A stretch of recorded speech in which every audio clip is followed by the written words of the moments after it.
Everyone crowds the same tired beaches in Cancun and Nassau, elbowing for a sliver of sand between the cruise ships. The real Caribbean, the empty and untouched one, is still out there waiting for anyone willing to look past the brochures. Today, we are counting down 10 hidden islands where the crowds simply never arrive, where fishing boats outnumber tourists and the water glows an impossible shade of blue. These are places locals quietly hope you never find out about. So grab a cold drink and settle in, because this is a full tour of the Caribbean almost nobody talks about. We start at number 10 and work our way down to the single most underrated island in the entire region. Kicking off our countdown at number 10 is a speck of an island pronounced Culebra, floating in the warm waters east of Puerto Rico. It is small, sleepy, and utterly detached from the resort machine that swallowed so much of the region. The crown jewel here is Flamenco Beach, a mile-long crescent of powder white sand routinely ranked among the finest on planet Earth. Yet on most mornings you can walk its full length and count fewer people than you have fingers. Because Culebra has no big hotels or cruise terminals, the pace of life slows to something almost forgotten. Golf carts putter down quiet lanes while roosters and stray dogs supervise the whole gentle operation. Slip a snorkel mask over your face, and the shallow reefs reveal a riot of parrotfish, sea turtles, and coral gardens just steps from shore. The visibility is so clear it feels like floating through liquid glass. An old rusted tank sits half-buried on Flamenco Beach, a strange relic from the decades the United States Navy used the island for target practice. Nature has reclaimed the rest, softening every scar with sand and sea grape. The tiny town center offers a handful of family kitchens serving fresh empanadas and cold local beer under swaying palms. Nobody is in a hurry, and after a day here, neither are you. Sunset from the ferry dock paints the sky in molten orange while pelicans dive for their supper in the harbor. It is the kind of scene that makes you question why you ever wasted a vacation on a crowded resort. Reaching Culebra takes a short flight or a bumpy ferry ride, and that little bit of friction is exactly what keeps it pristine. Effort out here is the price of paradise, and it is worth every penny. At number 9, we sail south to a drowsy little island pronounced Carriacou, part of the nation of Grenada, yet feeling a world apart. It is the kind of place where time seems to have politely stopped sometime around 1950. Carriacou is famous among sailors for its centuries-old tradition of wooden boat building, a craft passed down through generations on the beach at Windward. You can still watch shipwrights shaping hulls by hand under the trees. Just offshore lies Sandy Island, a ribbon of white sand and coconut palms barely bigger than a football field. A short boat ride drops you onto what feels like your own private castaway fantasy. The reefs around Carriacou teem with color, drawing divers who want vibrant walls and turtles without the crowds of the bigger destinations. Most days you will share the entire reef with only your own bubbles. Life here revolves around the rhythm of the sea and the warmth of the locals, who greet strangers like long-lost cousins. Rum shops hum with easy conversation, while the smell of grilled fish drifts through the streets. The island hosts spirited regattas where hand-built workboats race across the bay, a proud celebration of maritime heritage. It is authentic culture you cannot manufacture or buy at a resort gift shop. Hillside trails climb to breezy viewpoints where you can gaze out across the open sea toward the distant Grenadine Islands. Green slopes tumble down to hidden turquoise coves, and hardly another living soul ever shares the sweeping panorama. Carriacou rewards the traveler who wants nothing to do and all the time in the world to do it. Come here to unwind so thoroughly that you forget what day of the week it even is. Number 8 brings us back to Puerto Rico's neighbors, to a wild and windswept island pronounced Vieques. Larger and rawer than its northern sister, it feels like the Caribbean before anyone thought to pave it. The island's most famous secret is its bioluminescent bay, where microscopic organisms make the water glow electric blue with every paddle stroke. Gliding through it at night feels like swimming among fallen stars. Herds of wild horses roam freely across Viques, wandering onto empty beaches and grazing along the roadsides at dawn. Encountering them silhouetted against the sea is a moment you will never quite shake, because much of the island was once a military zone. Huge stretches of coast were never developed and remain gloriously wild. Today, those old lands are a refuge, hiding some of the emptiest beaches in the region. Beaches with names like Sun Bay and Navio offer soft sand and calm turquoise water with barely a footprint in sight. You can spread a towel and feel like the last person on Earth. The little towns of Isabel Segunda and Esperanza serve up fresh seafood and cold drinks along a sleepy waterfront. Evenings here mean rocking chairs, sea breezes, and the slow flicker of the lighthouse. Snorkelers and kayakers explore the tangled mangrove channels and hidden coves here, teeming with darting juvenile fish and shy little reef sharks. The underwater nurseries scattered around this island are among the very healthiest found anywhere in the Caribbean. Viques is proof that wildness and beauty still coexist just a short hop from a major airport.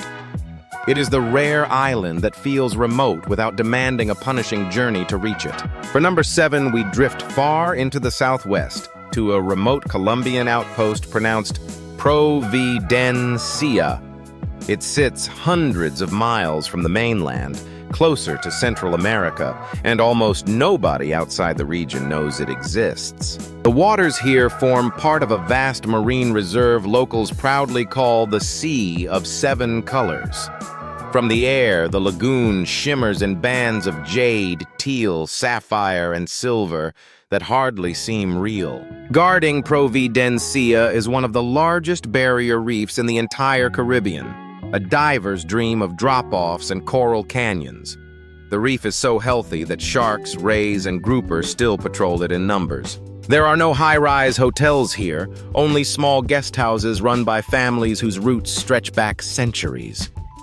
The local culture blends Colombian, African, and Old English influences into something wholly its own. A rickety wooden footbridge connects the main island to tiny Santa Catalina, crossing water so clear you can count the fish below.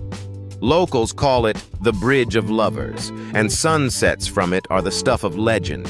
Hike to the top of the peak, and the whole island unfurls beneath you in shades of green rolling into blue. On a clear day, the reef traces a perfect white line across the horizon.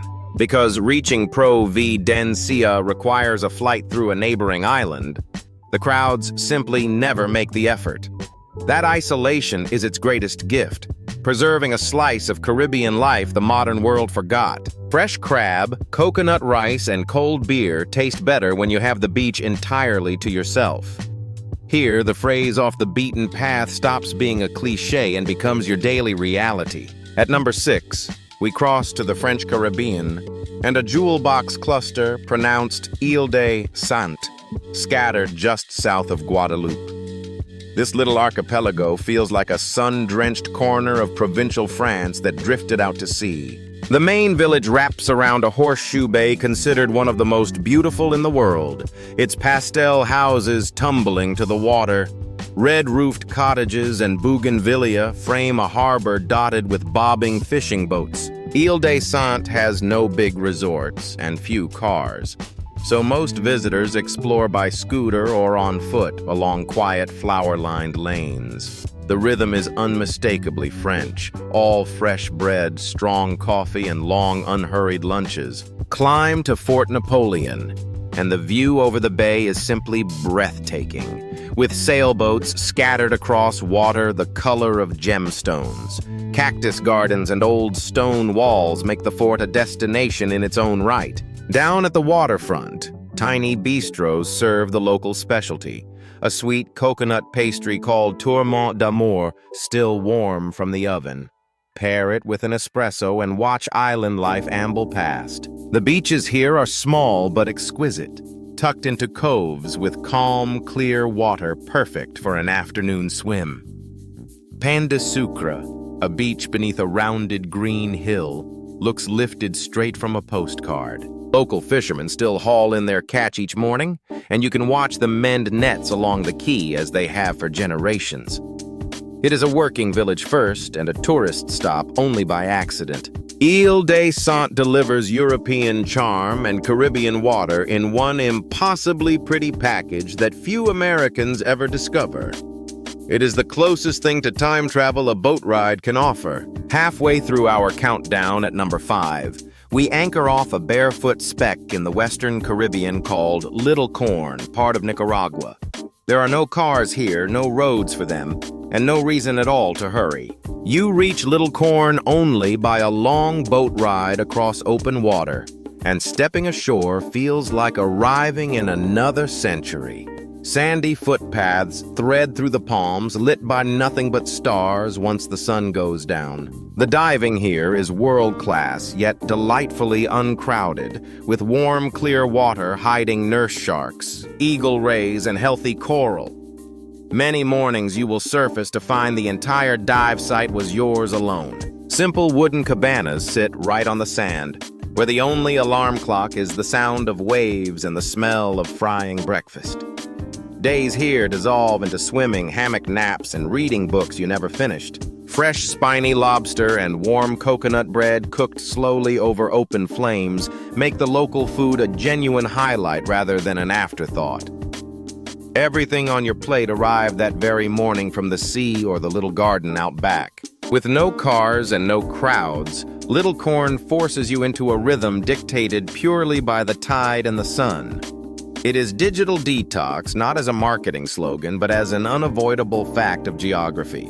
Walk 10 minutes across the island and you can find a stretch of shoreline with no one on it in either direction. That kind of solitude has become almost extinct in the modern Caribbean. Little Corn remains a genuine castaway fantasy for anyone willing to happily trade a bit of convenience for raw, unfiltered authenticity. Come out here to disappear completely, and you may soon find that you never quite want to be found again. Number 4 takes us to the Grenadines, and a green sailor's haven pronounced Bequia, the largest of those magical little islands. For centuries, it has been a crossroads for wooden ships and the salty souls who sail them. Bequia is legendary among the yachting crowd, and Admiralty Bay fills each evening with sailboats swinging gently at anchor. Yet ashore, the island stays refreshingly small, friendly, and free of glitzy development. The island keeps alive a rare tradition of model boat building, where craftsmen carve exquisite miniature ships by hand in tiny workshops. Watching one take shape is like watching living history unfold on a workbench. A gentle waterfront walk called the Belmont Walkway winds past cafes, bars, and jewelry stalls right at the edge of the sea. It is the social heart of the island, unhurried and utterly charming at every turn. Princess Margaret Beach offers soft sand and calm swimming water backed by shady almond trees, just a short stroll from town. You can float for hours watching turtles surface between the anchored yachts. The pace of Bequia is set by the sea, by ferries, fishing boats, and the tides rather than by any clock. Locals move with an easy grace that visitors quickly and gratefully absorb. A small turtle sanctuary on the island works to protect hawksbill hatchlings, a quiet labor of love you can visit and support. It reflects the deep bond between the islanders and the ocean around them. Bequia is the perfect base for hopping the wider Grenadines, yet so lovely that most travelers never bother to leave. It is an easygoing paradise that gets under your skin and refuses to let go. At number 3, we do something wonderfully unexpected and trade sand for altitude, climbing a tiny volcanic peak pronounced Saba. There are no beaches to speak of here, and that is precisely why it remains gloriously unspoiled. Saba is barely 5 square miles of steep green mountain rising straight out of the sea like something from a fairy tale. Storybook cottages with red roofs and white walls cling improbably to the emerald slopes. Crowning the island is Mount Scenery, a cloud-wrapped rainforest peak and the highest point in the entire Kingdom of the Netherlands. The hike to its misty summit passes tree ferns and orchids dripping with cool jungle rain. Beneath the waves, Saba hides some of the finest diving on the planet, with underwater pinnacles rising from the deep. Schools of fish swirl around these submerged towers while sharks cruise the electric blue below. There are no crowds, no cruise ships, and no traffic jams. Just a single winding road famously built by locals, told it was impossible. That stubborn spirit still defines the friendly community that calls this rock home. The village of Windward Side feels frozen in a gentler age, with tidy gardens, tiny museums, and cafes perched on the cliffside. Mist rolls through the streets in the afternoon, softening everything into a dream. From almost anywhere you stand on Saba, the views drop dizzyingly down steep green cliffs to an endless sparkling sea below. It remains a hiker's and diver's best-kept secret, the kind of place beach-obsessed travelers routinely overlook entirely. Saba proves the Caribbean is about far more than sand, offering rainforest, adventure, and a fierce sense of place. Come for the mountain, stay for the magic, and leave changed by its quiet grandeur. Number 2 carries us to a scattering of jewels off the Venezuelan coast, an archipelago pronounced Los Roques. It is a national park of some 300 cays and islets where development is simply not allowed. The water here defies belief, spreading in vast, shallow flats of the palest turquoise imaginable across brilliant white sand. From above, it looks less like the sea and more like liquid light poured across the ocean. Los Roques is a world-renowned paradise for fly fishing, where patient anglers wade the shimmering shallow flats, stalking bonefish for miles. The sheer sense of space and silence out on those empty sandy banks is almost overwhelming. Tiny, uninhabited cays let you play castaway for a day, dropped by boat onto a sandbar with nothing but sun and sea. You can walk a full circle around some of them in a matter of minutes. The main village of Gran Roque has sandy streets, colorful posadas, and not a single paved road or chain hotel in sight. Life revolves around the boats that ferry visitors out to ever more perfect beaches. Snorkelers drift over coral gardens alive with rays, turtles, and clouds of tropical fish in water of astonishing clarity. The protected reefs here remain among the most vibrant anywhere in the southern Caribbean. Because the whole archipelago is a strictly guarded park, its beauty has been frozen in a pristine and timeless state. Few places on Earth combine such raw wilderness with such impossibly gentle water. Los Roques is remote and takes real planning to reach, which is exactly why it has stayed so heartbreakingly beautiful. For empty white sand and glowing turquoise flats, almost nowhere on Earth can compete. And finally, at number 1, the most underrated island in the entire Caribbean, a place pronounced Dominica.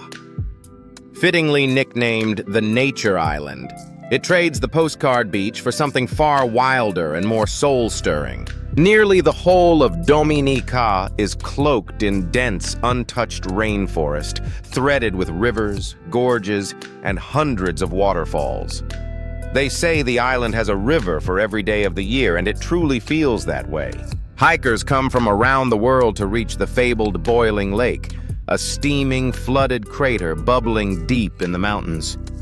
The trek there crosses a hissing, sulfur-streaked landscape locals call the Valley of Desolation. After a long day on the trail, natural hot springs steam invitingly in the jungle, perfect for soaking tired muscles. Sitting in that warm mineral water under a canopy of green is pure primeval bliss. The waterfalls of Dominica are the stuff of legend, from the twin cascades of Trafalgar to the emerald pool hidden deep in the forest. Each one rewards the hike with a plunge into cool, crystalline water. Offshore, Dominica is one of the only places on Earth where sperm whales live year-round, close enough to visit. Slipping into the water near these gentle giants is a life-altering encounter few ever forget. Because there are almost no big sandy beaches, the cruise crowds mostly stay away, leaving the wild interior to the adventurous. The reward is an island of raw, roaring, gloriously undiluted nature. Dominica is the Caribbean stripped back to its wild, beating heart, a place that overwhelms the senses at every turn. If you want the region as it was always meant to be, this is the crown jewel. So there you have it. 10 hidden Caribbean islands where the crowds vanish and the real magic begins. From glowing bays to volcanic peaks, each one offers the kind of unspoiled beauty the famous resorts lost long ago. The secret to finding paradise is simple. Just go a little farther than everyone else is willing to travel. A short extra flight or a bumpy boat ride is often all that stands between you and an empty beach. If this journey inspired you, be sure to like and subscribe for more hidden corners of the world and drop your favorite island in the comments. Thanks for watching, and we will see you on the next adventure.